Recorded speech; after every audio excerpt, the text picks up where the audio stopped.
Direto do plenário está de volta, já com imagens do plenário do Supremo Tribunal Federal para a segunda parte da sessão plenária da tarde desta quarta-feira, continuação do julgamento e o voto do ministro Celso de Mello. Esta sessão ordinária do Supremo Tribunal Federal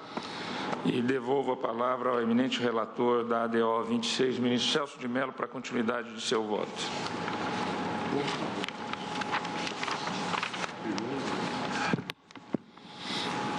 Página 104, senhor presidente, item 14.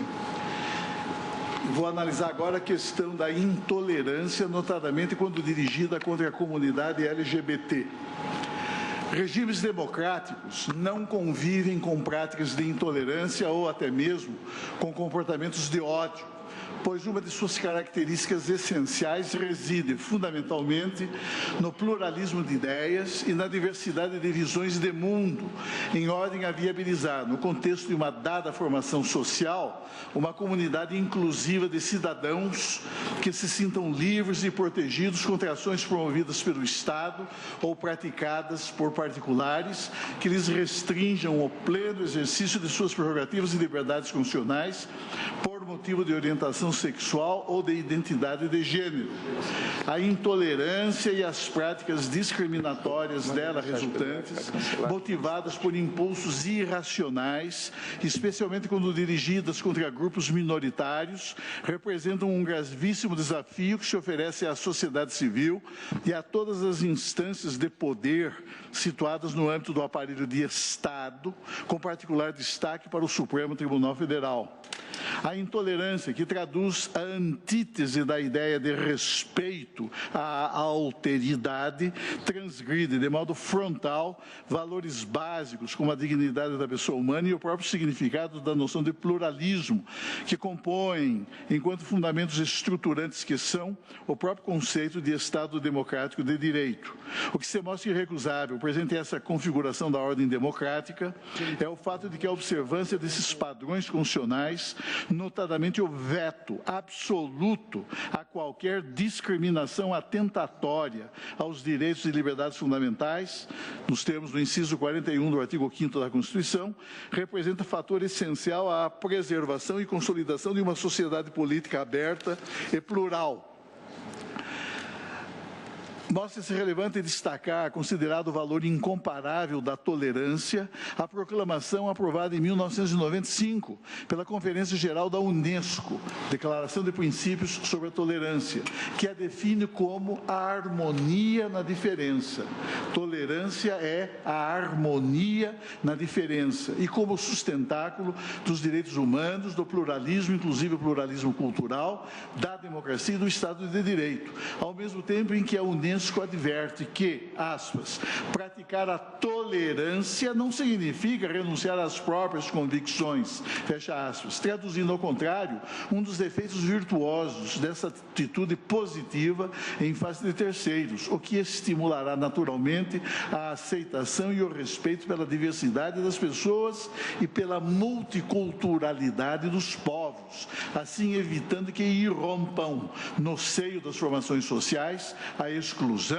a marginalização, a violência e a discriminação contra os grupos vulneráveis, como a comunidade LGBT. É por tal razão que a incitação ao ódio público contra qualquer pessoa, povo ou grupo social não está protegida pela cláusula constitucional que assegura a liberdade de expressão. Cabe lembrar, no ponto, a própria Convenção Americana de Direitos Humanos, Pacto de São José da Costa Rica, cujo artigo 13, parágrafo 1º, exclui do âmbito de proteção da liberdade de manifestação do pensamento toda a propaganda a favor da guerra, bem como toda a apologia ao ódio nacional, ao ódio religioso ou ao ódio racial, que constitua incitação à discriminação, à hostilidade, ao crime ou à violência.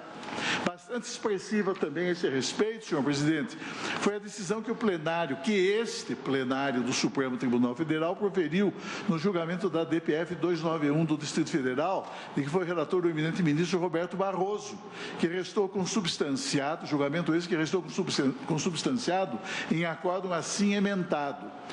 Arguição de descumprimento do preceito fundamental, artigo 235 do Código Penal Militar, que prevê o crime de pederastia ou outro ato de libidinagem, não recepção parcial pela Constituição de 88. No entendimento majoritário do plenário do Supremo Tribunal Federal, a criminalização de atos libidinosos praticados por militares em ambientes sujeitos à administração militar justifica-se, em tese, para a proteção da hierarquia e da disciplina castrense, 142 da Constituição. No entanto, não foram recepcionadas pela Constituição de 88 as expressões pederastia ou outro, e homossexual ou não, contidas respectivamente no nomen iuris e no caput do artigo 235 do Código Penal Militar, mantido o restante do dispositivo. Não se pode permitir que a lei faça uso de expressões pejorativas e discriminatórias ante o reconhecimento do direito à liberdade de orientação sexual como liberdade existencial do indivíduo. Manifestação inadmissível de intolerância que atinge grupos tradicionalmente marginalizados. Pedido julgado procedente, a DPF 291, ministro Luiz Roberto Barroso, pleno. Eis porque, senhor presidente, a importante Conferência Internacional de Durban, em 2001, na África do Sul, reconheceu que o racismo, a discriminação étnico-racial, a xenofobia e todas as demais formas de intolerância correlata, como a homofobia, como a transfobia, enquanto formas contemporâneas de racismo, homofobia e transfobia como formas contemporâneas de racismo, constituem a própria negação dos princípios, dos propósitos e dos objetivos proclamados tanto pela Carta de São Francisco, que instituiu, como sabemos, em setembro de 1945, a Organização das Nações Unidas, em substituição à Liga das Nações, enquanto pela Declaração Universal dos Direitos da Pessoa Humana, promulgada em 10 de dezembro de 1948. Claro e significativo o relevo da Conferência Internacional de Durban, cujo real significado consistiu na enfática proclamação de que os valores da solidariedade, do respeito, da tolerância, da alteridade e do multiculturalismo representam, na verdade, os fundamentos ético-jurídicos no combate incessante ao racismo, à discriminação racial, à xenofobia e a todas as modalidades correlatas de intolerância. Passo agora, senhor presidente, ao item 15, página 107, repressão à homotransfobia e liberdade religiosa, ausência de inconstitucionalidade. Não vislumbro a ocorrência de qualquer ofensa ou dano potencial à liberdade religiosa, qualquer que seja a dimensão em que esta se projete, como a liberdade de culto, por exemplo, se o Estado adotar medidas que visem a prevenir e a reprimir, no plano criminal, práticas de caráter homotransfóbico, da mesma forma que o poder público prevê a figura penal consistente na punição como delito de crime contra o sentimento religioso, punível nos casos de ultraje a culto ou a vilipêndio a ato ou a objeto de culto religioso, tal como definido no artigo 208 do Código Penal brasileiro. É inquestionável que a liberdade religiosa qualifica-se como pressuposto essencial e necessário à prática do regime democrático. A livre expressão de ideias, de pensamentos e convicções em sede confessional não pode e não deve ser impedida pelo poder público, nem submetida a ilícitas interferências do Estado. E a razão é uma só, pois a livre expressão de ideias, pensamentos e convicções, inclusive em questões religiosas ou em matéria confessional, não pode e não deve ser impedida pelo poder público ou por grupos antagônicos, nem pode ser submetida a ilícitas interferências do Estado, de qualquer cidadão ou ainda de instituições da sociedade civil. O regime constitucional de proteção às liberdades do pensamento permite asseverar que a adoção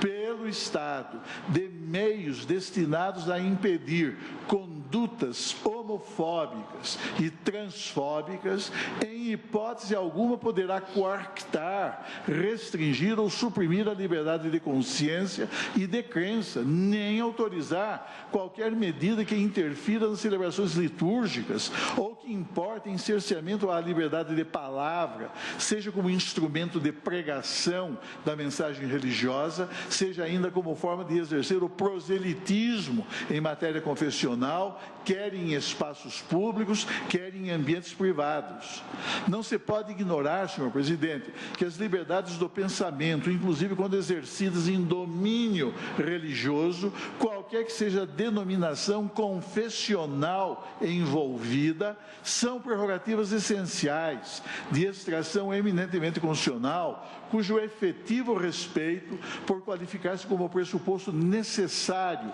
à própria legitimação material do regime democrático, impõe-se ao Estado e a seus agentes. A livre expressão e divulgação de ideias não deve nem pode ser impedida pelo Estado, cabendo advertir, no entanto, precisamente por não se tratar de direito absoluto, que eventuais abusos cometidos no exercício dessa prerrogativa constitucional ficarão sujeitos à apreciação do Poder Judiciário mediante controle jurisdicional a posteriori. Na realidade, qualquer interpretação em sentido diverso transgrediria o espírito de liberdade que deve informar, animar e condicionar as relações entre o indivíduo e o Estado, especialmente se se considerar que o pluralismo de ideias, enquanto fundamento desta República, mesmo quando praticado em âmbito religioso, revela-se subjacente à própria concepção do Estado Democrático de Direito, consoante prescreve o artigo 1º da Constituição. Na verdade, a lei fundamental da República, em norma inteiramente compatível com a natureza democrática do regime político, que hoje caracteriza o perfil do Estado brasileiro, proclama a liberdade de manifestação do pensamento, assegurando, em favor de todos, a livre expressão e transmissão de ideias, sem a possibilidade de qualquer interferência prévia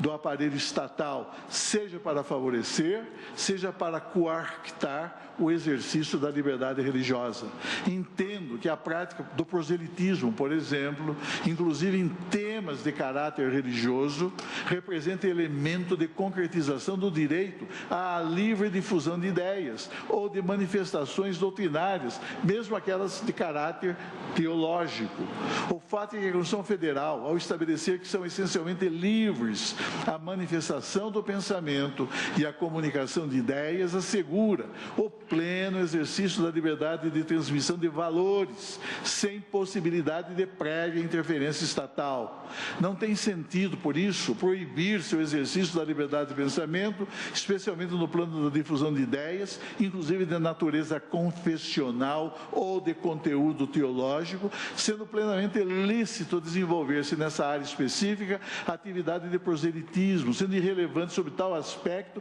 que se trata de proselitismo de natureza religiosa ou de caráter político ideológico ou ainda de qualquer outra índole. O Estado não pode,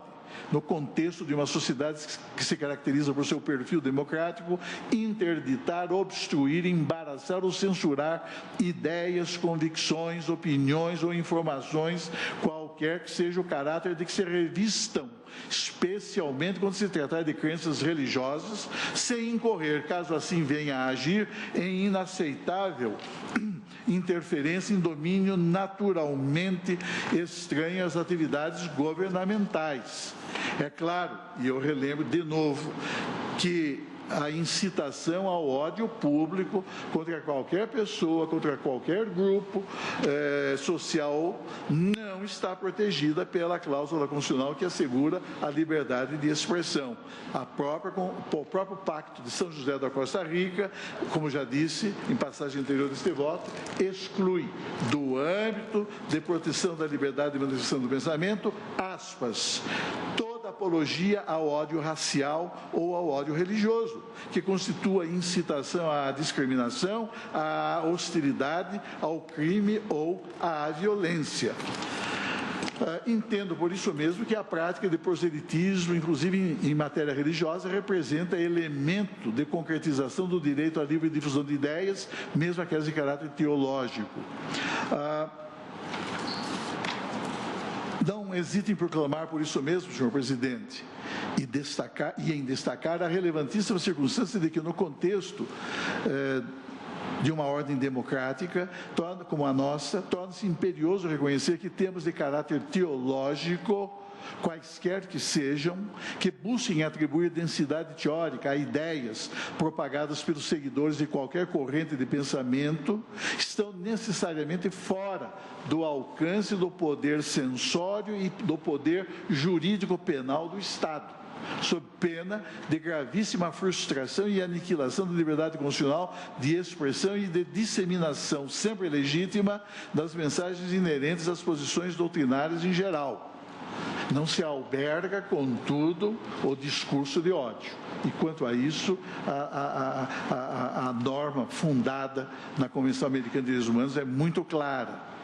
O fato é que a Carta Política estabelece que nenhum dispositivo, inclusive aqueles de natureza criminal, nenhum dispositivo pode constituir embaraço à plena liberdade de consciência, de culto ou de expressão do pensamento e de difusão de ideias, mensagens e doutrinas, notadamente aquelas de conteúdo religioso. E mais, cabe referir, em termos de divulgação efetuada por ministros e autoridades religiosas, como pastores evangélicos, como sacerdotes católicos, como rabinos, como imãs muçulmanos, entre outros, que o exercício de suas atividades e a propagação de suas mensagens religiosas, que se processam em clima de absoluta liberdade, em razão da proteção constitucional dispensada à prática do ministério e do culto religiosos, também não impedem o proselitismo, tal como já proclamou o plenário do Supremo em decisão da lavra do eminente ministro Edson Fachin.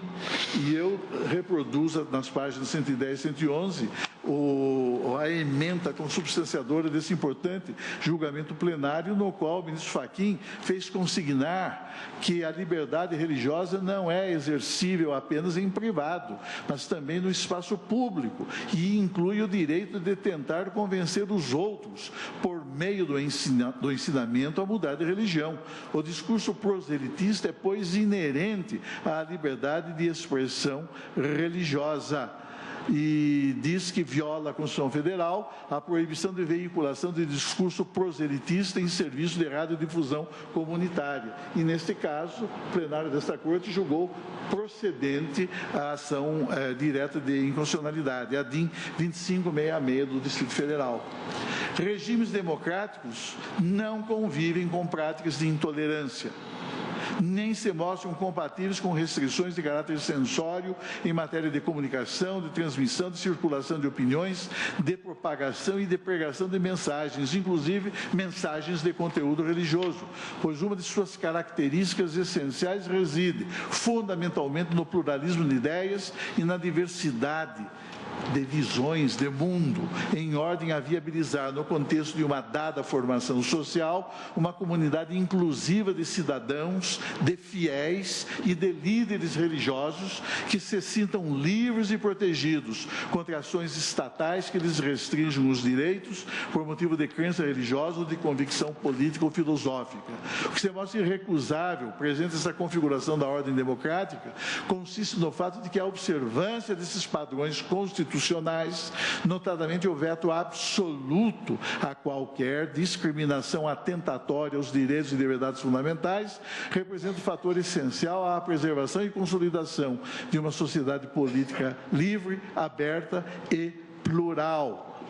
Nesse contexto, emerge como significativo o valor que dá expressão às prerrogativas político-jurídicas reconhecidas em favor do indivíduo, à liberdade de consciência, de crença e de manifestação de pensamento em geral, que se qualifica como um dos mais preciosos privilégios privilégios dos cidadãos em uma república que se apresenta estruturada em bases democráticas e regida pelo princípio fundamental do pluralismo político. Inquestionável desse modo que a livre expressão de ideias, pensamentos e convicções não pode e não deve ser impedida pelo poder público, nem submetida a ilícitas interferências do Estado. Ninguém, ainda que investido de autoridade estatal, pode prescrever o que será ortodoxo em religião ou em outras questões que envolvam temas de natureza filosófica, jurídica, social, ideológica ou política, ou estabelecer padrões de conduta cuja observância implique restrição à própria manifestação do pensamento. Isso porque o direito de pensar, falar e escrever livremente, sem censura, sem restrições ou sem interferência governamental, representa, conforme adverte o juiz Hugo Lafayette Black, que integrou a Suprema Corte dos Estados Unidos da América entre 1937 e 1971, o mais precioso privilégio dos cidadãos. Resulta claro, pois, que o tratamento constitucional dispensado, entre outras prerrogativas fundamentais da pessoa, à liberdade de manifestação do pensamento e ao exercício do direito de professar qualquer fé religiosa, de pregar a mensagem que lhe é inerente, de propagá-la e de conquistar prosélitos, deslegitima qualquer medida individual governamental de intolerância e de desrespeito ao princípio básico, que consagra o pluralismo de ideias e a plena liberdade de culto e de celebração litúrgica. Sabemos que a liberdade de expressão, revestida de essencial transitividade, destina-se a proteger qualquer pessoa cujas opiniões, inclusive em matéria teológica, possam até mesmo conflitar com as concepções prevalecentes em determinado momento histórico no meio social, impedindo que sobre ela, por conta e por efeito de suas convicções, não obstante minoritárias, notadamente as de caráter religioso, qualquer tipo de restrição de índole política e de natureza jurídica, pois todos han de ser igualmente livres para exprimir ideias, ainda que essas possam revelar-se em desconformidade frontal com a linha de pensamento dominante no âmbito da coletividade. Já o disse nesta Corte, senhor presidente, em voto que aqui proferi, que as ideias, nestas compreendidas as mensagens e as pregações de cunho religioso, elas podem ser fecundas, podem ser libertadoras, podem ser transformadoras ou até mesmo revolucionárias e subversivas, provocando mudanças, superando imobilismos e rompendo paradigmas até então estabelecidos nas formações sociais. É por isso que se impõe construir espaços de liberdade em tudo compatíveis com o sentido democrático que anima nossas instituições políticas, jurídicas e sociais, para que o pensamento, e particularmente o pensamento religioso, não seja reprimido. E o que se mostra é fundamental, para que as ideias, especialmente as ideias de natureza religiosa, possam florescer sem indevidas restrições, em um ambiente de plena tolerância que, longe de sufocar opiniões divergentes, legitime a instauração do dissenso e viabilize, pelo conteúdo argumentativo do discurso, fundado em convicções antagônicas, a concretização de valores essenciais à configuração do Estado democrático de direito, ou seja, o respeito ao pluralismo e à tolerância. E em relação ao pluralismo e à tolerância, o ódio público, a incitação ao ódio público, mostra-se a verdadeira antítese, não é verdade? E que não tem, digamos, o beneplácito do ordenamento positivo nacional. Daí a essencialidade de propiciar-se a livre circulação de ideias, particularmente no plano das formulações de índole confessional, uma vez que tal prerrogativa individual representa um signo inerente às formações democráticas que convivem com a diversidade, vale dizer, com pensamentos antagônicos, que se contrapõem em permanente movimento dialético a padrões jargões, convicções e opiniões que exprimem, em dado momento histórico, cultural, o mainstream, ou seja, a corrente dominante em determinada sociedade. Irrecusável, contudo, que o direito de dissentir, que constitui irradiação das liberdades do pensamento, não obstante a sua extração eminentemente constitucional, deslegitima-se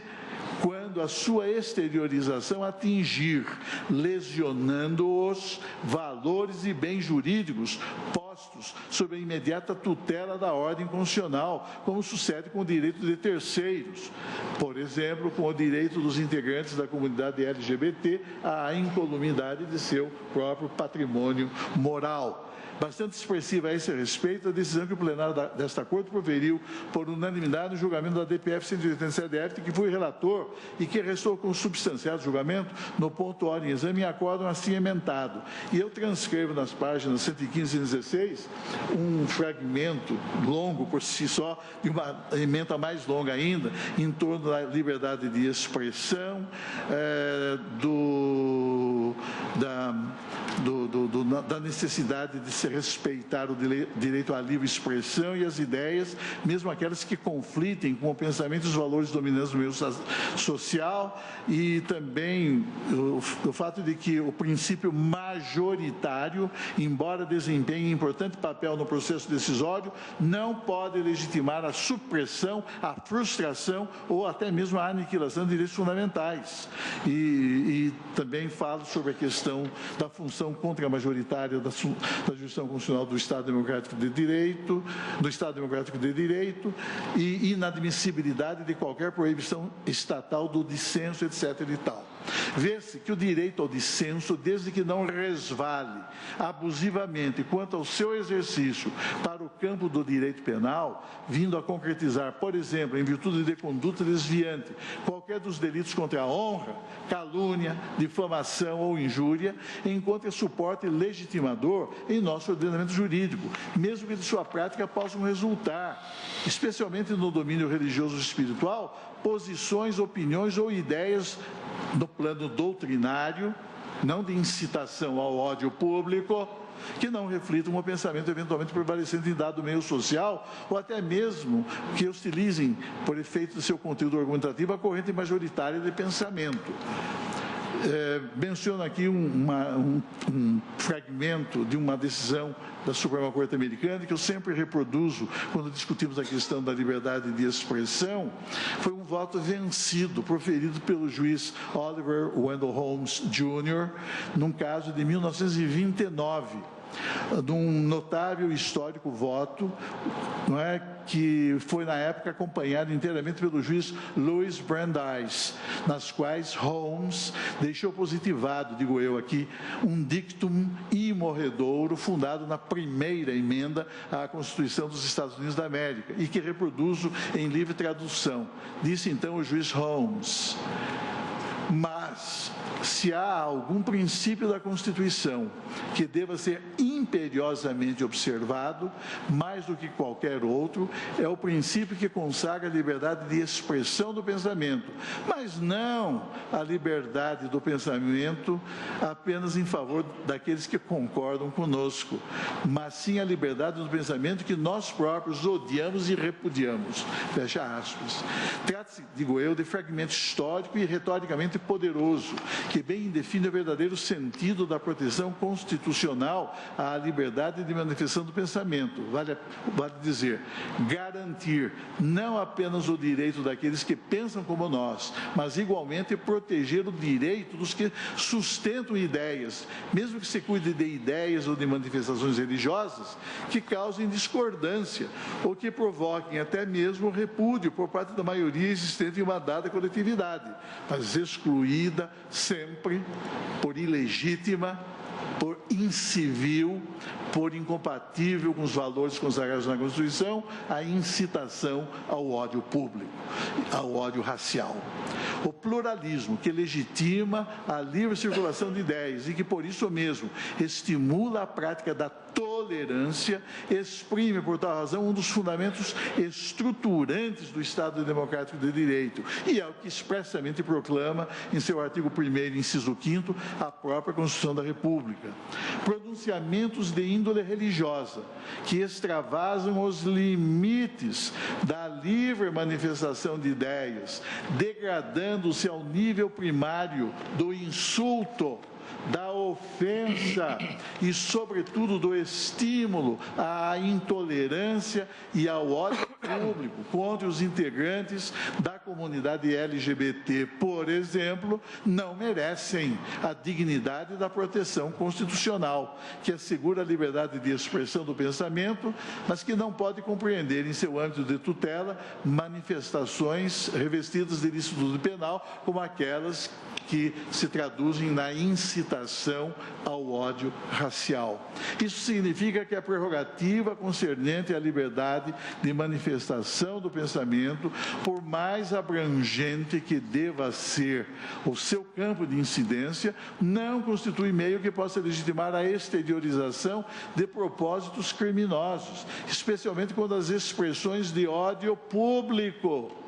veiculadas com evidente superação dos limites da propagação de ideias, transgridem de modo inaceitável valores tutelados pela própria ordem constitucional.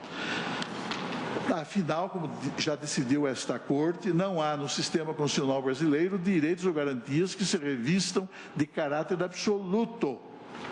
Não foi por outra razão que esta Suprema Corte, ao julgar o RHC 146-303 do Rio de Janeiro, de que Vossa Excelência, senhor presidente, tornou-se redator para o acórdão, examinando o tema da liberdade religiosa,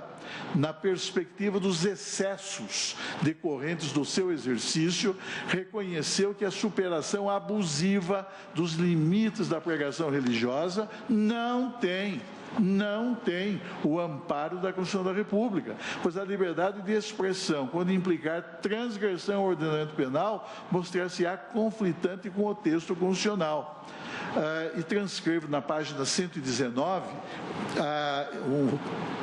um trecho dessa emenda, aspas, recurso ordinário em habeas corpus, denúncia, princípio da correlação, observância, trancamento da ação penal, descabimento, liberdade de manifestação religiosa, limites excedidos, recurso ordinário não provido. Vossa Excelência, então, fez consignar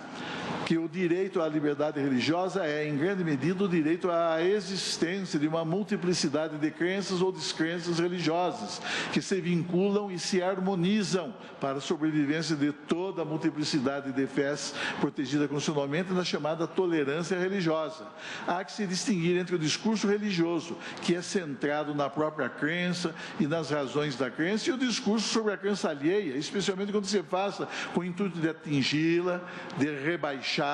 ou desmerecê-la ou a seus seguidores. Um é tipicamente a representação do direito à liberdade de crença religiosa. Outro, em sentido diametralmente oposto, é o ataque a esse mesmo direito. Fecha aspas. Cabe referir neste ponto, por oportuno, senhor presidente, julgamento emanado da Corte Suprema dos Estados Unidos, proferido em 7 de abril de 2003, no exame do caso Virginia versus Black et al.,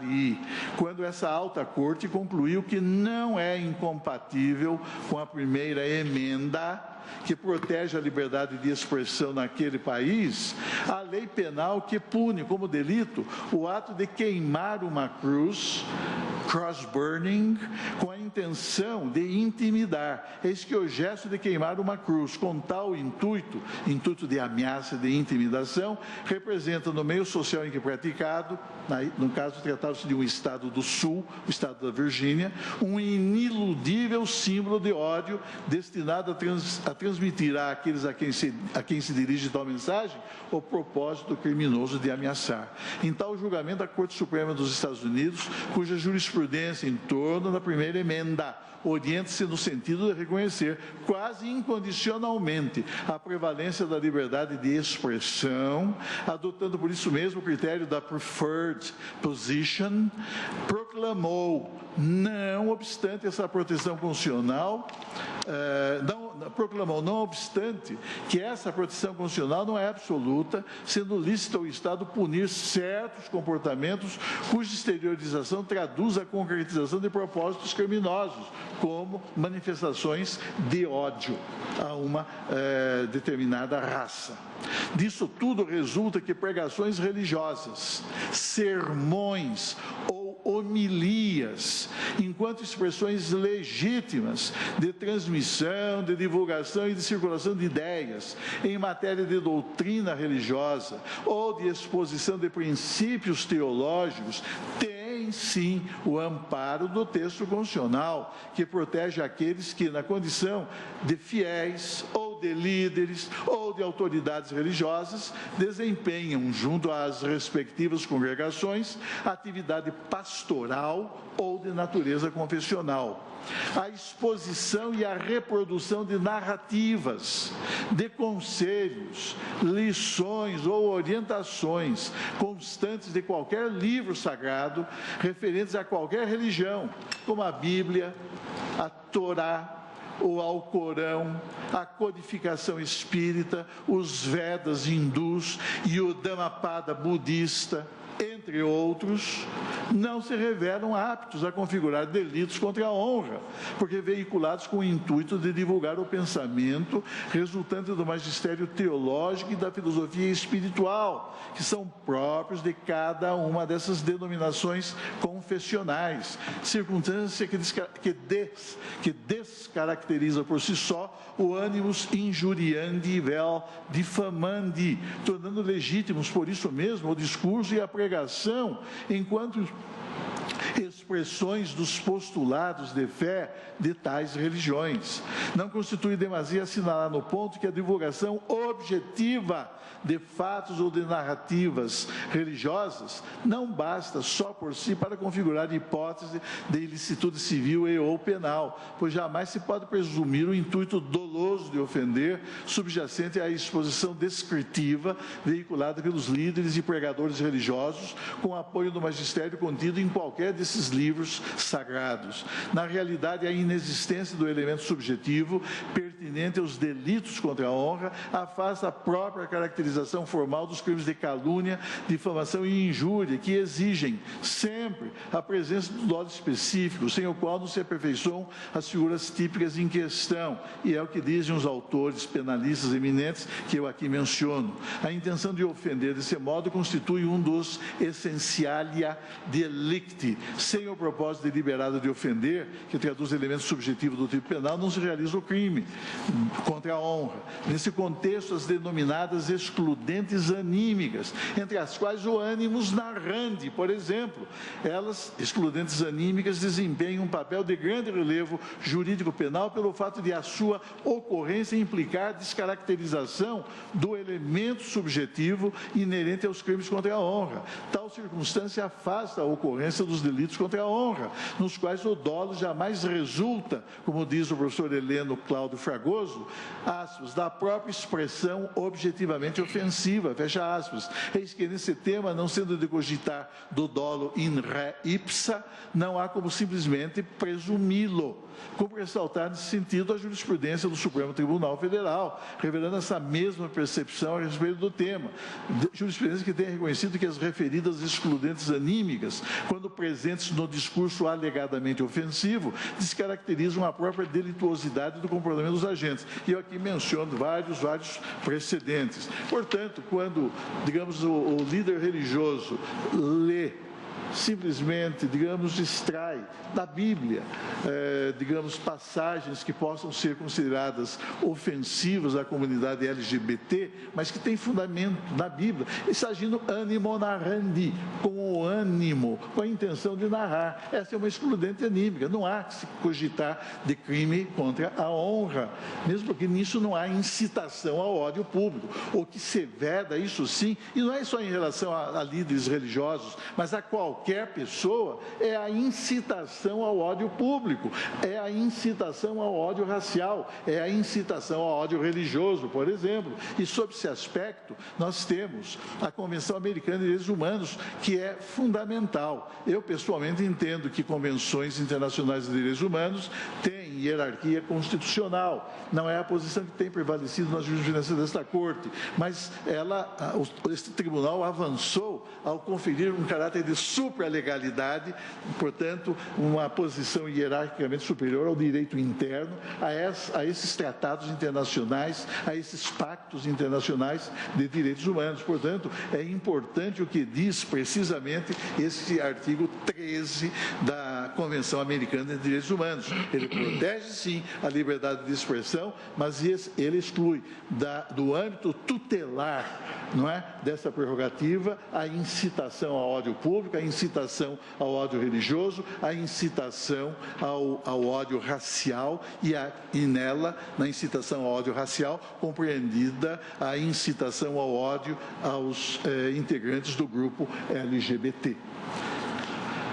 A proteção constitucional à liberdade religiosa, todos sabemos, traduz natural consequência do caráter laico que assume em nosso sistema político do Estado republicano brasileiro. Ninguém pode ser punido em nosso ordenamento positivo por blasfêmia.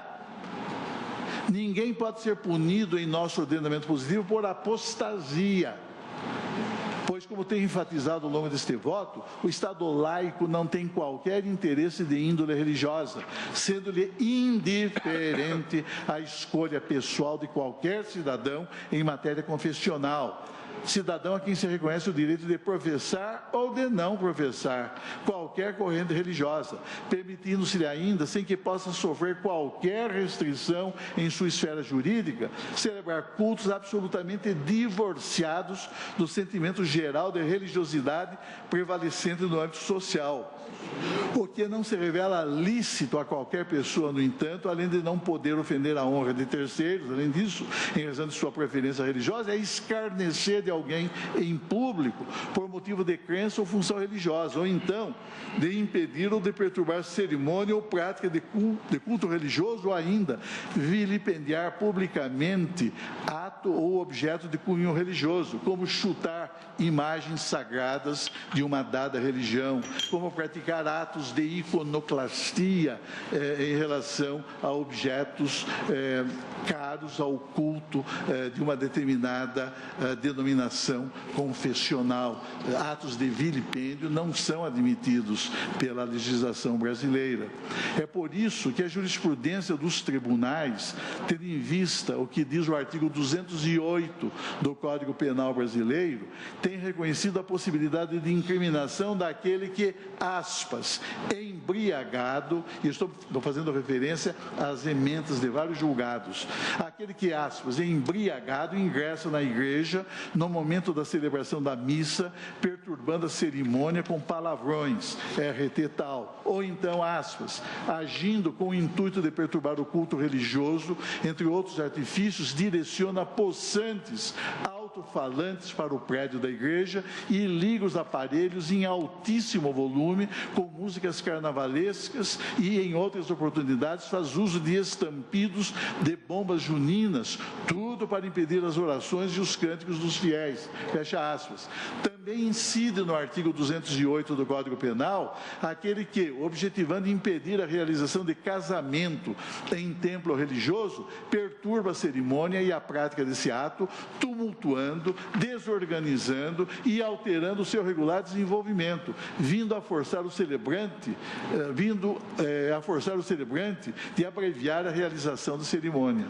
Vale mencionar que mesmo cerimônias completamente divorciadas das crenças religiosas tradicionais prevalecentes na coletividade, como as práticas rituais e culturais indígenas, quando objeto de escárnio, de vilipêndio, de perturbação ou de impedimento, merecem igual proteção da legislação penal, conforme estabelece o próprio Estatuto do Índio em seu artigo 58, inciso 1º. De outro lado, a casuística jurisprudencial registra as diversas situações em que se reconheceu incidir em defesa do sentimento religioso a norma penal em questão, fundada no artigo 208 do Código Penal.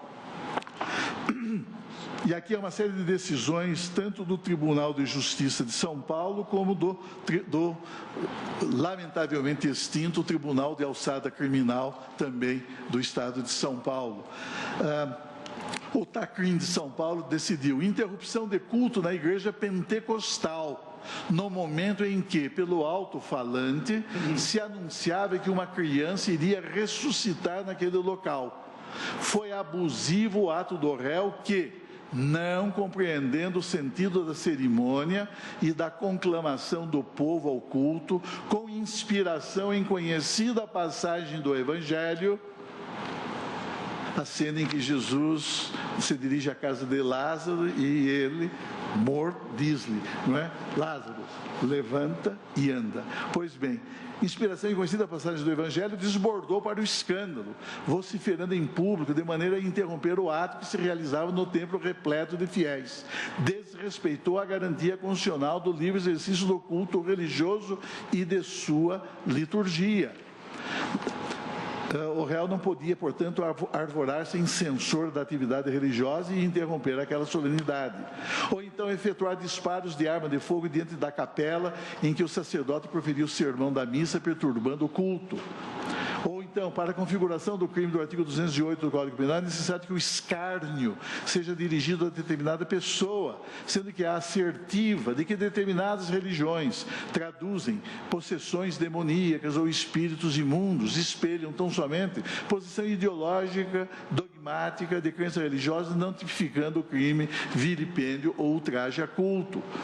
Ou a gente que é embriagado ingressa na igreja, profere impropérios e empurra os fiéis e ofende o pastor que preside o culto. Ele incide na sanção do artigo 208 do Código Penal. Ou pratica o delito desse mesmo artigo 208 do Código Penal, quem voluntária e injustamente coloca em sobressalto a tranquilidade dos fiéis ou do oficiante ao perturbar a cerimônia de culto religioso. Em seguida, senhor presidente, eu faço considerações que estão aqui registradas em meu voto a respeito de quando foi introduzida a separação formal entre igreja e Estado. Foi uma conquista da República, não é? Por um decreto de janeiro de 1890, elaborado por Rui Barbosa e também, não só por Rui Barbosa, mas também pelo político gaúcho Demétrio Nunes Ribeiro, não é? Falo, não é, como foi o decreto 181 de 24 de janeiro de 1890, falo sobre ele, digo que durante o regime colonial o catolicismo era a religião oficial do Estado e daí a confusão entre a noção de pecado e a noção de crime. Pecado era crime, crime era pecado, em face dessa confusão das diversas instâncias, da instância espiritual e da instância secular. Muito bem, vou me estendendo aqui a propósito da evolução da questão da separação entre igreja e Estado, e digo que é na República que se situa o marco histórico temporal consagrador do princípio básico da laicidade estatal, de cuja incidência derivam pelo menos 3 consequências de fundamental importância: separação orgânica entre igreja, qualquer igreja e Estado, a propiciar uma nítida linha divisória entre a esfera secular ou temporal de um lado e o domínio espiritual de outro, a neutralidade axiológica do Estado em matéria confessional, a significar que o poder público não tem preferência nem aversão a qualquer denominação religiosa, e o respeito incondicional à liberdade religiosa, cuja prática não pode sofrer interferência do aparelho de Estado, seja para favorecer aquele que a exerce ou aquele que opta por não professar religião alguma, seja ainda para prejudicá-los. Digo que ninguém desconhece que o caráter confessional do Estado monárquico brasileiro, com seus consectários de ordem institucional, como o direito padroado, o beneplácito régio e o recurso à coroa, culminaria por tornar inevitáveis os conflitos entre a Igreja Católica Romana e o trono imperial, como sucedeu no contexto da conhecida questão religiosa ou questão episcopo-maçônica. Falo também sobre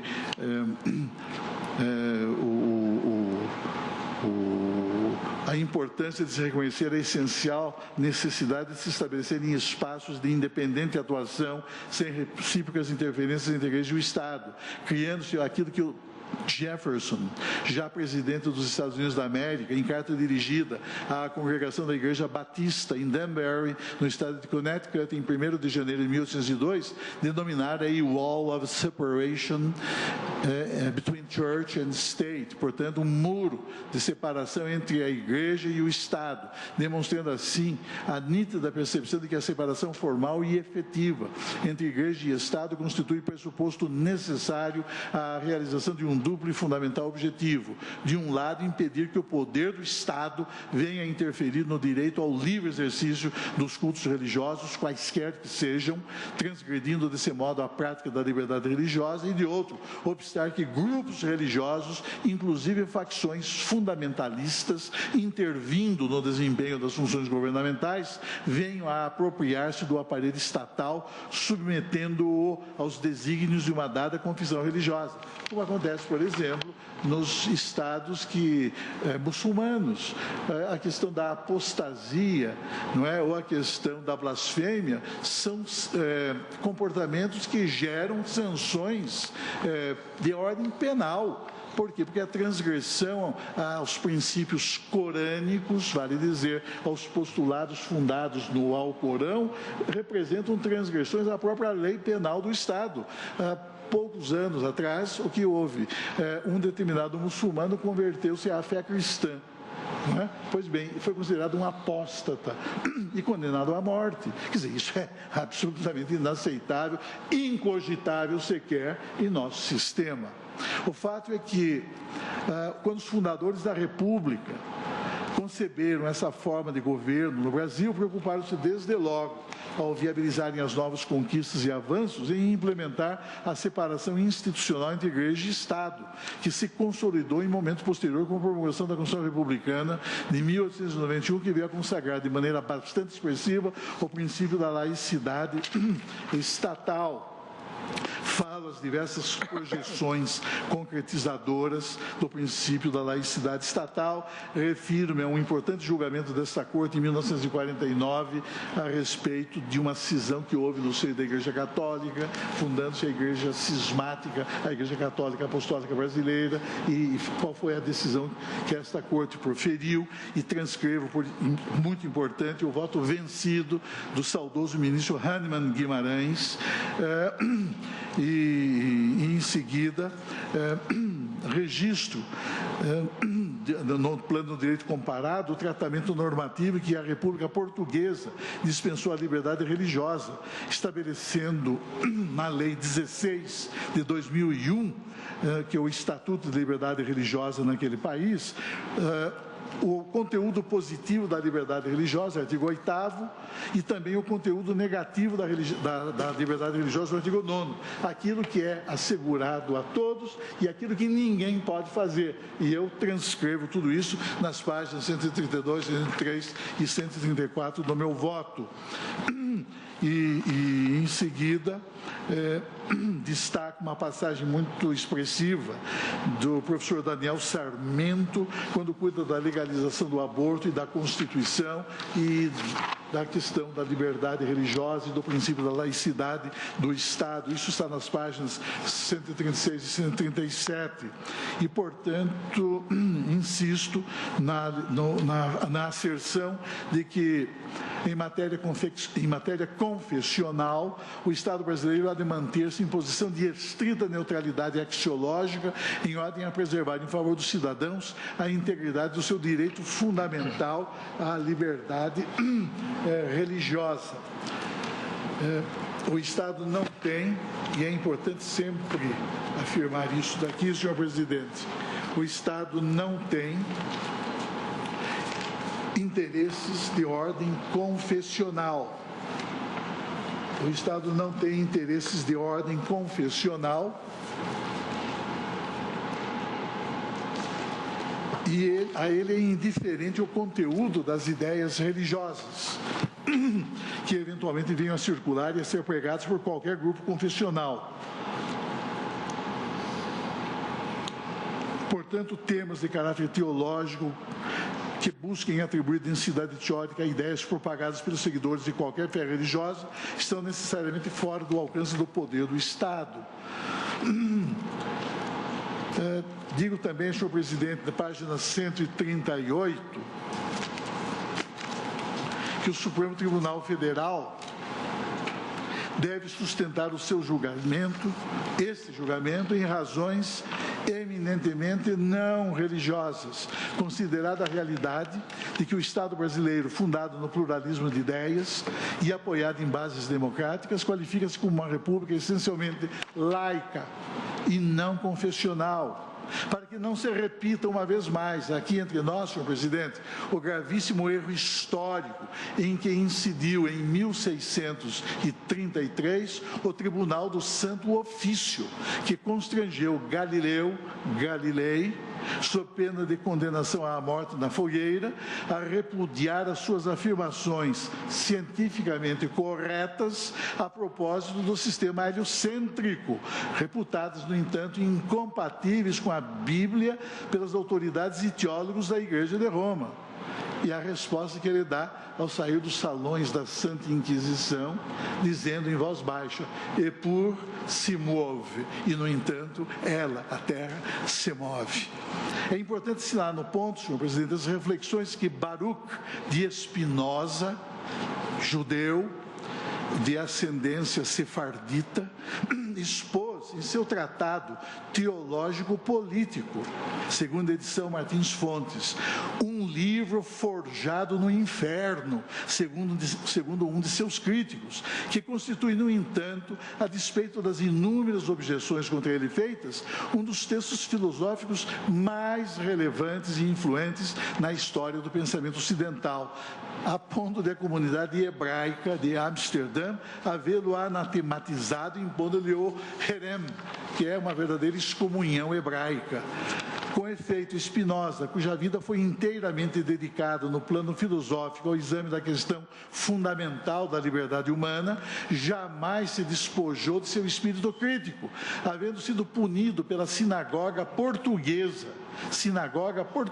de Amsterdã, com a sanção do herem, vale dizer, com a exclusão da comunidade hebraica daquela cidade, por razões que claramente se apoiavam em lamentável juízo de intolerância, que considerou heréticos tanto o pensamento antagônico quanto as lições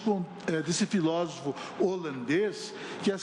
assinalava em suas reflexões teóricas que a narrativa contida na Bíblia deveria expor-se, como qualquer outro livro, à crítica histórica, pelo fato, segundo ele, de a Bíblia constituir, aspas, uma obra metafórico-alegórica que não pede leitura racional, fecha aspas. E tudo isso porque Spinoza, cujo pensamento filosófico exaltava a liberdade individual, especialmente em matéria religiosa, procedeu nessa única obra publicada em vida à defesa incondicional da liberdade de expressão, o que levou estudiosos de suas ideias a reconhecer em seu tratado teológico-político que esse livro consubstanciava verdadeiramente, aspas, um elogio da tolerância e uma apologia da democracia, fecha aspas. Na visão filosófica de Spinoza, tornava-se claro que assuntos de teologia, de um lado, e questões de Estado, de outro, revelavam-se matérias que não deveriam confundir-se, pois tinha ele por incontestável que nem a teologia deveria subordinar-se à razão de Estado, nem a razão de Estado deveria submeter-se ao pensamento teológico, mesmo porque as convicções no domínio religioso pertencem exclusivamente ao plano da razão individual e ao foro íntimo de cada ser humano, que é, no âmbito da religião, cada ser humano, a suprema autoridade. A necessária delimitação entre a esfera religiosa, que concerne ao espírito, e o domínio secular, que é regido pelo Estado, constitui fator por excelência da liberdade humana, pois, adverte Spinoza nessa obra, escrita em pleno século XVII, o verdadeiro fim do Estado não é a submissão, mas sim a liberdade.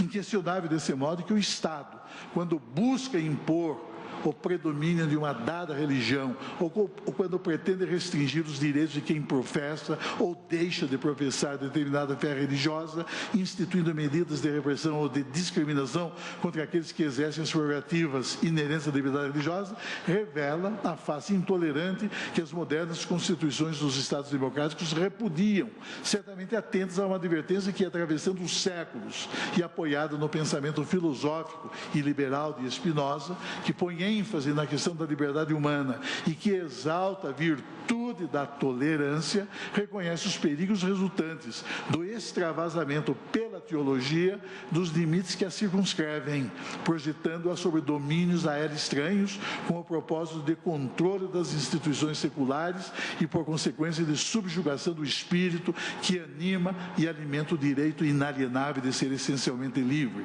Cabe reconhecer, em suma, desse modo, que os postulados da igualdade e da dignidade pessoal dos seres humanos constituem limitações externas à liberdade de expressão que não deve ser exercida com o propósito subalterno de veicular práticas criminosas tendentes a fomentar e a estimular situações de intolerância e de ódio público. Não importa se de ódio a uma dada religião ou se de ódio racial. E ódio racial no sentido amplo que venho procurando demonstrar ao longo deste voto. Na página 140, senhor presidente, eu inicio já me encaminhando para o fim. É o tópico 16, sobre democracia constitucional, proteção dos grupos vulneráveis e função contra-majoritária do Supremo Tribunal Federal no exercício legítimo de sua jurisdição constitucional. Cabe registrar, senhor presidente, que esse julgamento reflete com absoluta fidelidade a função contra-majoritária que ao Supremo Tribunal Federal incumbe desempenhar no âmbito do Estado Democrático de Direito, em ordem a conferir efetiva proteção às minorias. Trata-se de tema que é intimamente associado ao debate constitucional suscitado nesta causa, concerne ao relevantíssimo papel que compete a esta Suprema Corte, exercer no plano da jurisdição das liberdades, o papel de órgão investido do poder e da responsabilidade institucional de proteger as minorias contra eventuais excessos da maioria ou ainda contra omissões que, imputáveis aos grupos majoritários, tornem-se lesivas em face da inércia do Estado aos direitos daqueles que sofrem os efeitos perversos resultantes do preconceito, da discriminação e da exclusão jurídica. Esse particular aspecto da questão põe em relevo a função contra-majoritária do Poder Judiciário do Estado, do Poder Judiciário no Estado Democrático de Direito, considerada a circunstância de que as pessoas transgêneros representam parcela minoritária da população. O Poder Legislativo, certamente influenciado por valores e sentimentos manifestados por grupos confessionais, tem se mostrado infenso nesse tema específico à necessidade de adequação do ordenamento nacional a essa realidade emergente das práticas e costumes sociais. Tal situação culmina por gerar um quadro de inaceitável submissão de grupos minoritários à vontade hegemônica da maioria, o que compromete gravemente, por reduzi-lo, o próprio coeficiente de legitimidade democrática da instituição parlamentar, pois o regime democrático não tolera. O regime democrático não admite a opressão da minoria por grupos majoritários. É evidente, é inquestionável que o princípio majoritário desempenha, sim, importante papel no processo decisório que se desenvolve no âmbito das instâncias governamentais. Mas não pode, o princípio majoritário não pode legitimar na perspectiva, o princípio majoritário não pode legitimar na perspectiva de uma concepção material de democracia constitucional, a supressão, a frustração e até mesmo a aniquilação de direitos fundamentais, como o livre exercício da igualdade e da liberdade, sob pena de descaracterização da própria essência que qualifica o Estado democrático de direito. Como enfatizar Desse modo que o Supremo Tribunal Federal, no desempenho da jurisdição constitucional, tem proferido muitas vezes decisões de caráter nitidamente majoritário, em clara demonstração de que os julgamentos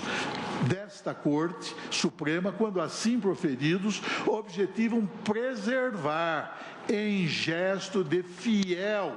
fidelíssima execução dos mandamentos constitucionais, a intangibilidade de direitos, de prerrogativas, de interesses e valores que identificam os grupos minoritários expostos a situações de vulnerabilidade jurídica, social, econômica ou política que, por efeito de tal condição, tornam-se objeto de intolerância, de perseguição, de discriminação e de injusta exclusão.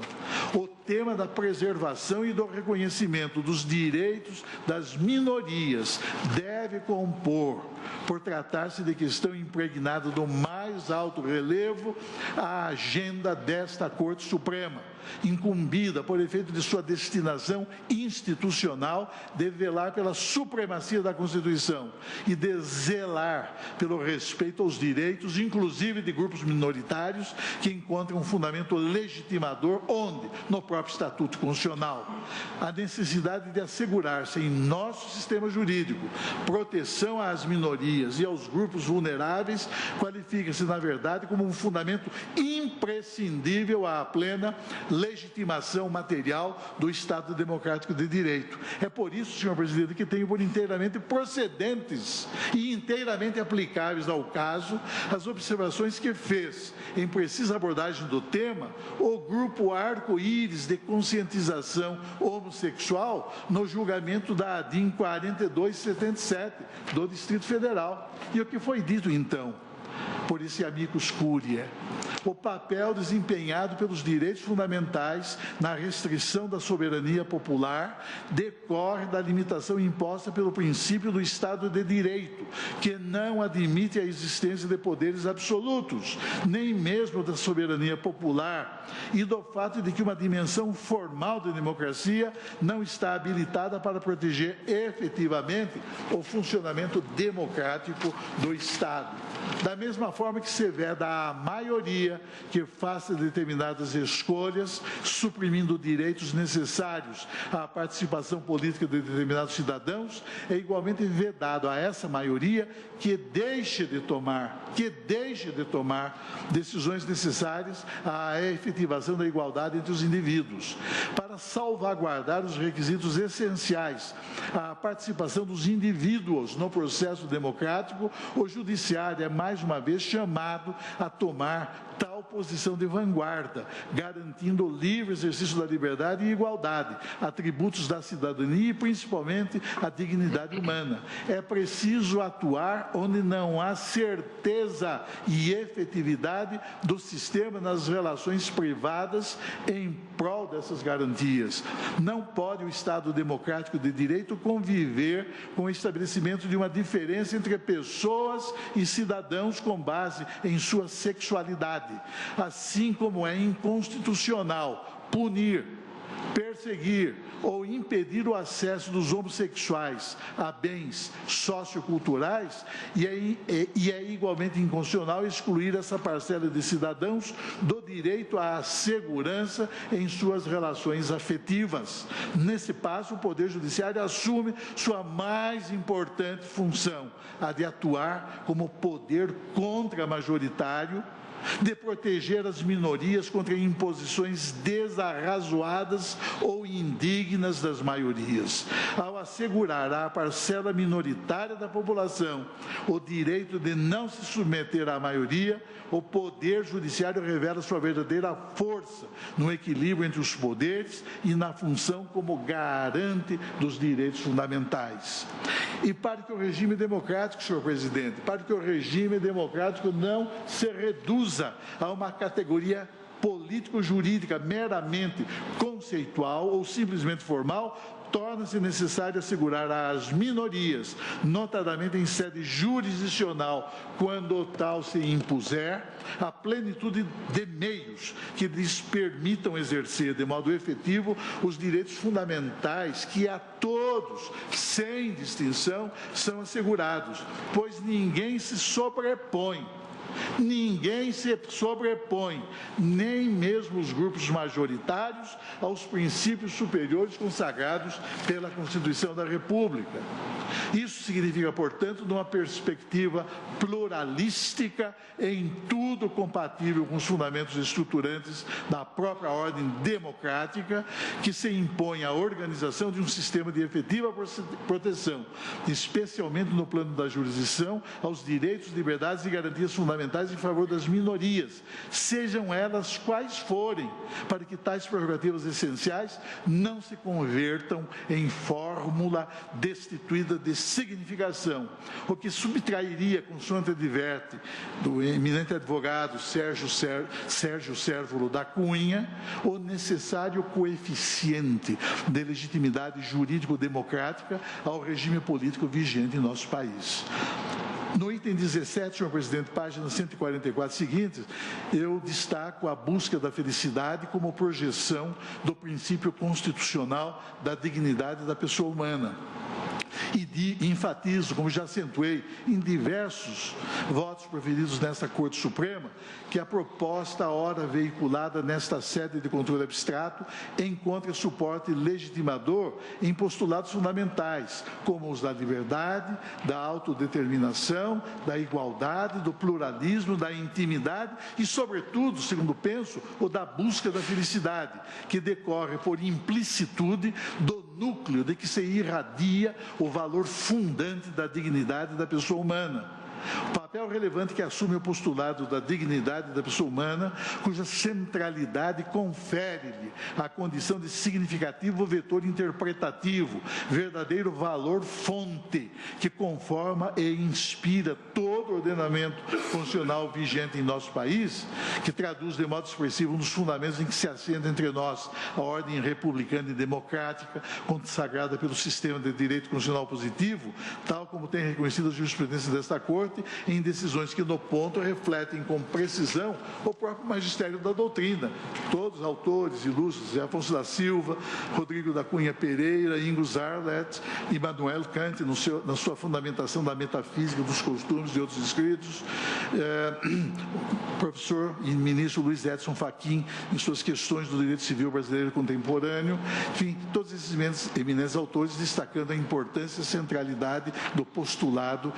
da dignidade da pessoa humana. Reconheço por isso, senhor presidente, que o direito à busca da felicidade que se mostra gravemente comprometido quando o Estado, muitas vezes influenciado por correntes majoritárias, omite-se na formulação de medidas destinadas a assegurar a grupos minoritários, como os integrantes da comunidade LGBT, a fruição de direitos fundamentais, representa derivação desse mesmo princípio da dignidade da pessoa humana, qualificando-se como um dos mais significativos postulados constitucionais implícitos, cujas raízes mergulham historicamente, todos sabemos, na própria Declaração de Independência dos Estados Unidos da América, de 4 de julho de 1776. O texto dessa declaração, fortemente influenciado pelas ideias iluministas e precedidas pelo pensamento de John Locke, resultou do projeto elaborado por comissão designada pelo 2º Congresso Continental dos Estados Unidos da América, constituída essa comissão por Jefferson, seu principal autor, John Adams, Benjamin Franklin, Roger Sherman, e ainda que alguns autores, como Ray Raphael, mencionem o fato de que Jefferson estava em condições de aproveitar o trabalho de muitos outros, inclusive de George Mason, que acabaram de redigir um documento muito parecido, a Declaração de Direitos da Virgínia. Estendo-me aqui na análise desse postulado constitucional, dizendo que o postulado constitucional da busca da felicidade, que decorre do núcleo de que se irradia o princípio da dignidade da pessoa humana, assume um papel de extremo relevo no processo de afirmação, gozo e expansão dos direitos fundamentais, qualificando-se em função de sua própria teleologia teleologia como fator de neutralização de práticas ou de omissões lesivas, cuja ocorrência possa comprometer, afetar ou até mesmo esterilizar franquias e direitos individuais. Existe que o Supremo, por mais de uma vez, reconheceu no princípio constitucional da busca da felicidade um importante vetor hermenêutico relativo a temas de direitos fundamentais, como anota o ilustre advogado Saul Tourinho Leal em preciosa obra monográfica a respeito desse tema. Desnecessário referir as circunstâncias que o Supremo Corte dos Estados Unidos da América tem aplicado esse princípio em alguns precedentes que eu menciono aqui, tanto no século XIX como no século XX, nos quais esse alto tribunal, ao apoiar os seus rulings, os seus pronunciamentos e decisões no conceito de busca da felicidade, imprimiu-lhe significativa expansão para, a partir da exegese da cláusula consubstanciadora desse direito inalienável, estendê-la a situações envolvendo a proteção da intimidade e a garantia dos direitos de casar-se com pessoa de outra etnia, de ter a custódia dos filhos menores, de aprender línguas estrangeiras, de casar-se novamente, de exercer atividade empresarial e de utilizar até anticoncepcionais. É claro que esse postulado foi positivado no plano normativo nos textos da Constituição do Japão de 47, da República Francesa de 58, do seu preâmbulo, e até mesmo na Constituição do Reino do Butão, de 2008. Parece-me recusado desse modo, considerado o objetivo fundamental da República de promover o bem de todos, sem preconceitos de origem, de raça, nesse sentido amplo,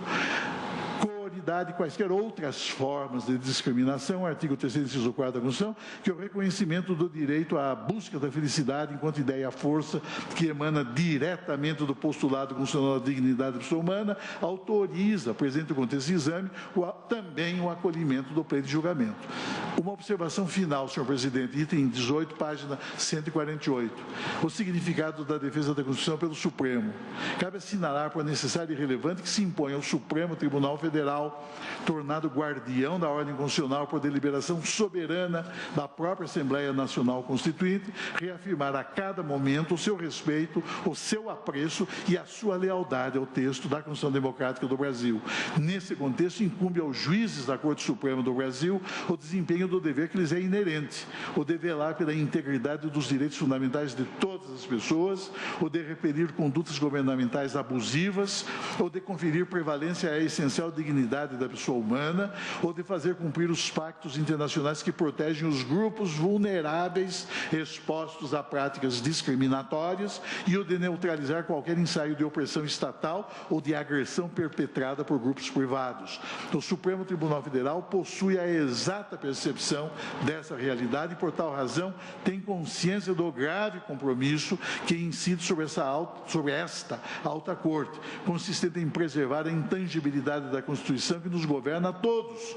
sendo o garante de sua integridade, impedindo que razões de pragmatismo ou de indiferença governamental ou de mera conveniência de grupos, instituições ou estamentos prevaleçam e deformem, inclusive mediante comportamento omissivo, o significado da própria lei fundamental. É de vital importância reconhecer que o Supremo Tribunal Federal não pode renunciar ao exercício desse encargo, pois se a Suprema Corte falhar no desempenho da gravíssima atribuição que lhe foi outorgada pela própria Assembleia Constituinte, a integridade do sistema político, a proteção das liberdades públicas, a estabilidade do ordenamento normativo do Estado, a segurança das relações jurídicas e a legitimidade das instituições da República restarão profundamente comprometidas. Nenhum dos poderes da República pode submeter a Constituição a seus próprios desígnios ou a manipulações hermenêuticas ou ainda a avaliações discricionárias fundadas em razões de conveniência política, de pragmatismo institucional ou de inadmissível preconceito social. Eis que a relação de qualquer dos três poderes com a Constituição há de ser necessariamente uma relação de incondicional respeito, sob pena de juízes, de legisladores e de administradores converterem o alto significado do Estado Democrático de Direito em uma palavra vã, e em um sonho frustrado pela prática autoritária e abusiva do poder, seja por ação, seja por omissão. Nada compensa a ruptura da ordem constitucional, porque nada recompõe os gravíssimos efeitos que derivam do gesto de infidelidade ao texto da lei fundamental. É por isso que se pode proclamar que o Supremo Tribunal Federal desempenha as suas funções institucionais e exerce a jurisdição que lhe é inerente de modo compatível com os estritos limites que lhe traçou a própria Constituição, pois esta Corte Suprema não tolera a prepotência dos governantes. Esta Corte Suprema não admite os excessos e abusos que emanam de qualquer esfera dos poderes da República. Esta Corte Suprema não se curva a pressões advindas de grupos sociais majoritários que buscam impor exclusões e negar direitos a grupos vulneráveis. Isso significa, portanto,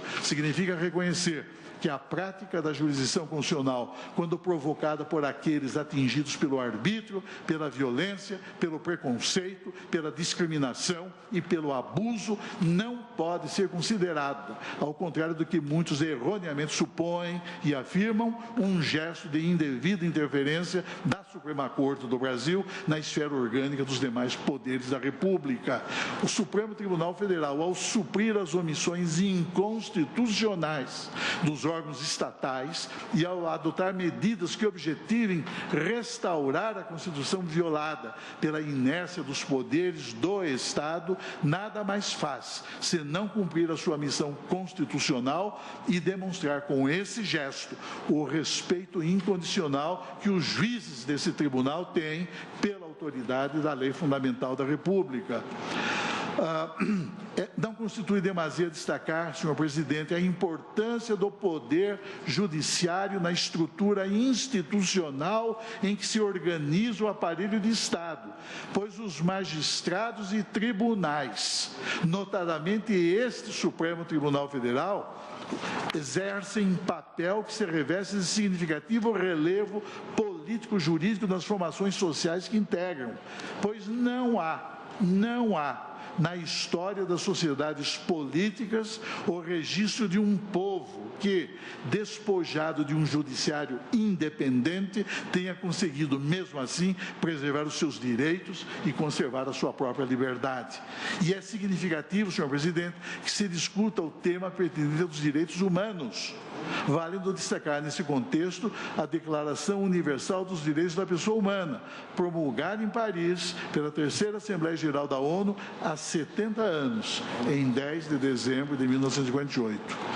Esse Estatuto das Liberdades representou no cenário internacional importante marco histórico no processo de consolidação e de afirmação dos direitos fundamentais da pessoa humana, pois refletiu, nos 30 artigos que ele compõem o texto, o reconhecimento solene de que todas as pessoas nascem livres e iguais em dignidade e direitos, são dotadas de razão e consciência e titularizam prerrogativas jurídicas inalienáveis, que constituem o fundamento da liberdade, da justiça e da paz universal. Com essa proclamação formal, os Estados componentes da sociedade internacional, o Brasil inclusive, estimulados por um insuprimível senso de responsabilidade e conscientes do ultraje representado pelos atos hediondos cometidos então pelo regime nazi-fascista, inclusive contra homossexuais, forçados a ostentar nos campos de concentração e de extermínio o triângulo rosa, ser gays, ou o triângulo negro, ser lésbicas, bem assim pelos gestos de desprezo e de desrespeito sistemáticos praticados pelos sistemas totalitários de poder, os Estados nacionais tiveram a percepção histórica de que era preciso forjar as bases jurídicas e éticas de um novo modelo que consagrasse em favor das pessoas a posse da liberdade em todas as suas dimensões, assegurando-lhes o direito de viverem protegidos do temor e a salvo das necessidades. É interessante observar nesse ponto, senhor presidente, que em 2005 o Parlamento Europeu destacou, em comemoração especial, o 60º aniversário da libertação do campo de concentração e extermínio de Auschwitz-Birkenau, com 1 minuto de silêncio, e a aprovação de uma resolução que incluía o seguinte texto, aspas, 27 de janeiro de 2005, o 60º aniversário da libertação do campo da morte de Auschwitz-Birkenau, na Alemanha nazista, onde um total de até 1,5 milhão de judeus, ciganos,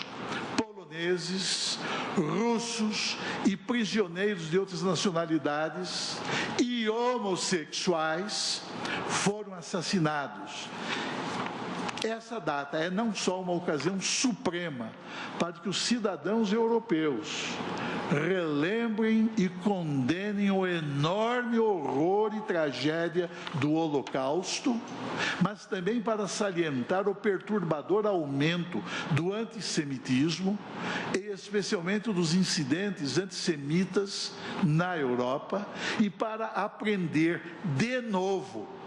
as abrangentes lições sobre os perigos de discriminar pessoas com base na raça, na etnia, na religião, na posição social, nas opções políticas ou na orientação sexual. Fecha aspas.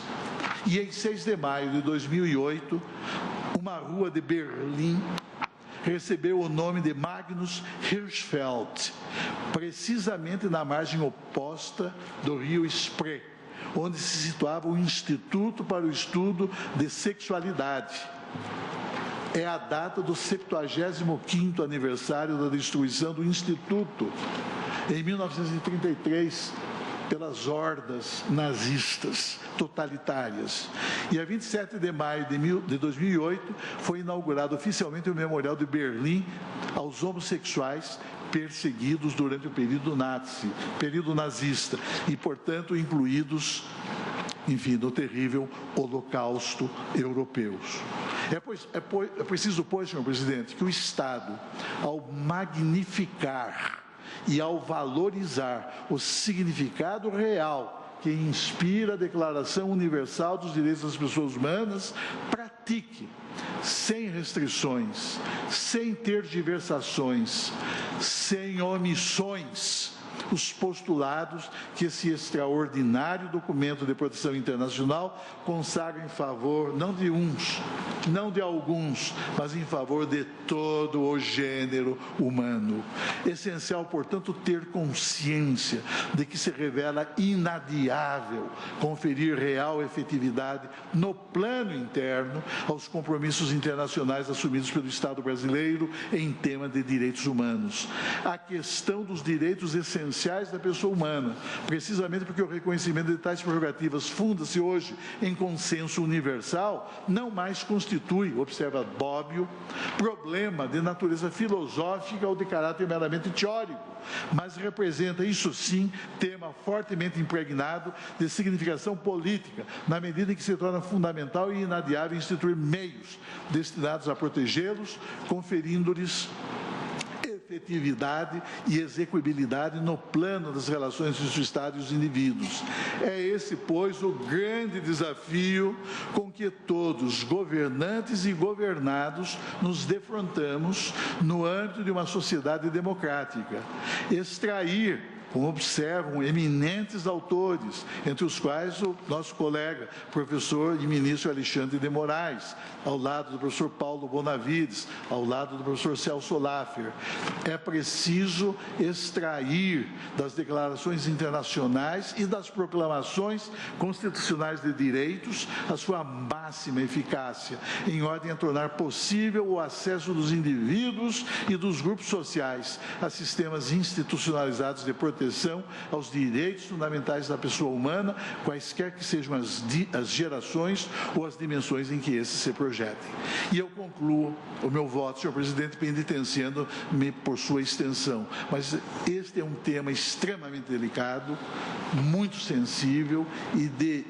inquestionável importância e tenho a impressão de que é uma daquelas controvérsias dignas de apreciação pelo Tribunal Constitucional da Federação Brasileira, pela Suprema Corte do Brasil. É por essa razão que me vi obrigado digamos, a me estender, não é, na prolação do meu voto. Mas eu concluo, senhor presidente. Item 19, página 152. Encerro o meu voto, senhor presidente, enfatizando que este processo revela que nele está em debate, uma vez mais, o permanente conflito entre civilização e barbárie, cabendo ao Supremo Tribunal Federal fazer prevalecer em toda a sua grandeza moral a essencial e inalienável dignidade das pessoas, em solene reconhecimento de que, acima da estupidez humana, acima da insensibilidade moral, acima das distorções ideológicas, acima das pulsões irracionais e acima da degradação torpe dos valores que estruturam a ordem democrática, deverão sempre preponderar os princípios que exaltam e que reafirmam a superioridade ética dos direitos humanos, cuja integridade será preservada aqui e agora, em prol de todos os cidadãos e em respeito à orientação sexual e à identidade de gênero de cada pessoa que vive sob a égide dos postulados que informam o próprio conceito de república. Aceitar tese diversa, senhor presidente, significaria tornar perigosamente menos intensa e socialmente mais frágil a proteção que o ordenamento jurídico dispensa no plano nacional e internacional aos grupos formados com base na orientação sexual ou na identidade de gênero, notadamente àquelas pessoas que se expõem, como os integrantes da comunidade LGBT, a uma situação de maior vulnerabilidade. Sendo assim, senhor presidente, em face das razões expostas e acolhendo ainda os fundamentos do parecer do eminente doutor Rodrigo Janot Monteiro de Barros, então Procurador-Geral da República, conheço em parte da presente ação direta de inconstitucionalidade por omissão para, nessa extensão, julgá-la procedente com eficácia geral e efeito vinculante nos termos a seguir indicados. Senhor presidente, eu estou excluindo o item D da parte dispositiva de meu voto e explicarei a seguir por quê. Portanto, serão apenas 5 itens, A, B, C, D e E, e não A, B, C, D, E e F.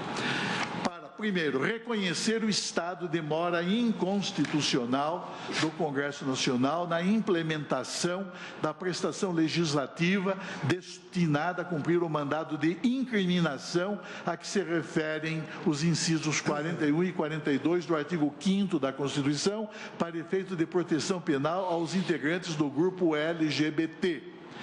B, declarar em consequência a existência de omissão normativa inconstitucional do Poder Legislativo da União.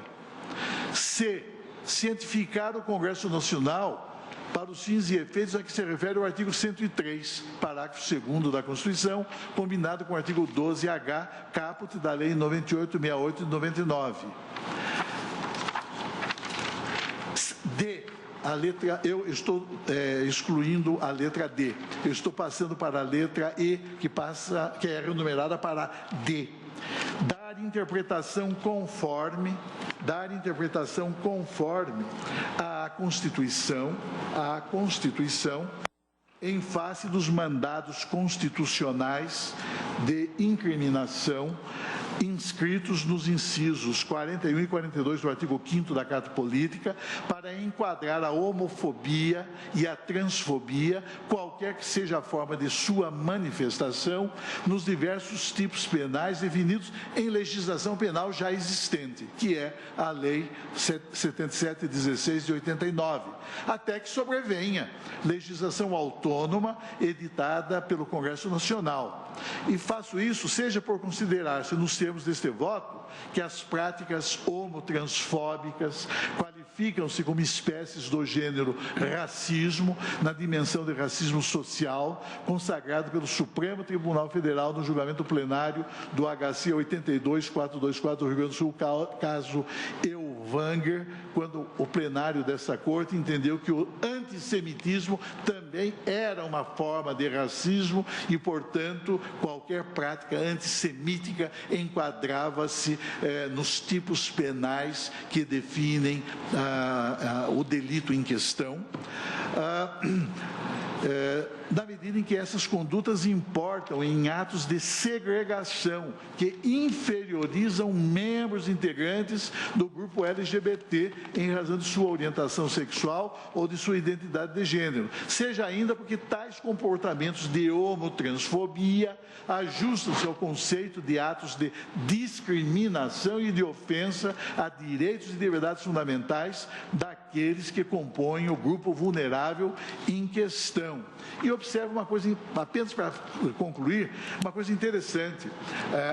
O Supremo Tribunal Federal, o plenário desta Corte, ao julgar a ação direta 4.424 do Distrito Federal, de que foi relator o eminente ministro Marco Aurélio, em 9 de fevereiro de 2012, portanto, há 7 anos, o plenário desta Corte, examinando o artigo 12, os artigos 12, inciso 1º e 16, ambos da Lei Maria da Penha, pronunciando-se sobre norma de direito penal material, que envolvia a questão da representação, porque a Lei Maria da Penha estabelecia o quê? Estabelecia que a persecução criminal dar-se-ia mediante ação penal pública condicionada à representação. O senhor Procurador-Geral da República ajuizou uma ação, na verdade ajuizou 2 ações, uma ADC 19 e a ADIM 4424, de ambas foi relator o ministro Marco Aurélio. E na ADIM 4424, o Supremo Tribunal Federal, interpretando esses preceitos normativos, deu-lhes uma interpretação em consonância com os valores que entendeu infringidos, transgredidos pela estipulação legal de mera representação como uma simples delação postulatória. E disse na sua ementa que a ação penal, violação doméstica contra a mulher, lesão corporal, natureza. A ação penal relativa à lesão corporal resultante de violência doméstica contra a mulher é pública e incondicionada, não obstante a norma legal, objeto deste processo de controle abstrato, dissesse que a ação penal seria pública, condicionada à representação. E aqui houve, na verdade, digamos, uma ampla discussão a esse respeito e eu destaco aqui alguns votos, não é? Alguns votos a respeito deste tema. Ministro, Vossa Excelência, ministro Toffoli, não é? Participou da formação deste julgamento e em todos os votos destacou-se o fato de que no ponto essa norma penal, uma norma de direito material, porque a questão da ação penal não é norma processual, mas é norma de direito material. Essa norma, ela estava dissociada não só do texto da Constituição, que consagra a necessidade de proteção aos direitos da mulher, mas também dos tratados de direitos humanos ratificados pelo Brasil, sendo esses últimos normas de caráter supralegal, também aptos a nortear a interpretação da legislação ordinária. E então, concluindo no sentido de que procede o pedido formulado pelo senhor Procurador-Geral da da República, buscando-se o empréstimo de concretude maior à Constituição Federal. Deve-se dar interpretação conforme a Carta da República, aos artigos tais e tais da Lei Maria da Penha, no sentido de não se aplicar, digamos, este tipo de interpretação. E houve realmente uma discussão muito importante e o Supremo Tribunal Federal, mesmo tratando-se de norma penal, norma de direito material, não é? Simplesmente procedeu a uma interpretação que eu não diria, digamos, a uma exegese que eu não diria meramente interpretativa, ao contrário. Aqui foi eu acho que uma exegese até ablativa, porque suprimiu-se a exigência de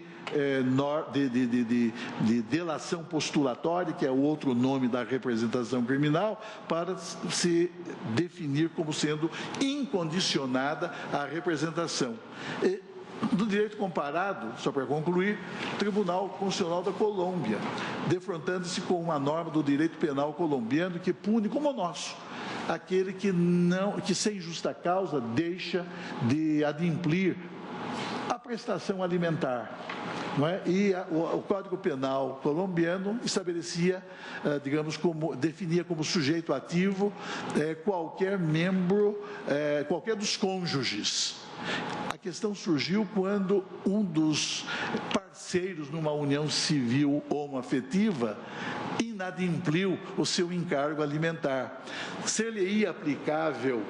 ou não a norma de direito penal que pune o abandono material por falta do adimplemento da prestação alimentícia. O Tribunal Constitucional colombiano entendeu que sim, muito embora o tipo penal se referisse unicamente aos cônjuges, mas entendeu que essa expressão deveria ser interpretada de uma forma ampla para abranger também os parceiros de uma união civil homoafetiva. E, finalmente, senhor presidente, a letra F, que passa a ser letra E, eu declaro que os efeitos dessa interpretação conforme a que se refere à linha anterior, que é a linha D e não mais a linha E, não é? Somente se aplicarão a partir da data em que se concluir o presente julgamento. Nesse sentido, senhor presidente, é o meu voto. Senhor presidente, só pela ordem, depois desse brilhante voto do ministro Celso de Mello, eu gostaria de publicamente dizer da minha honra de pertencer a um tribunal que tem como um dos seus integrantes o nosso decano, com a sua envergadura moral e intelectual, que acaba de lavrar uma verdadeira pérola literária e judicial de uma forma de voto. Parabéns, estou encantadíssimo com o seu voto. Eu iria exatamente registrar que o voto proferido pelo ministro Celso de Mello nas últimas duas sessões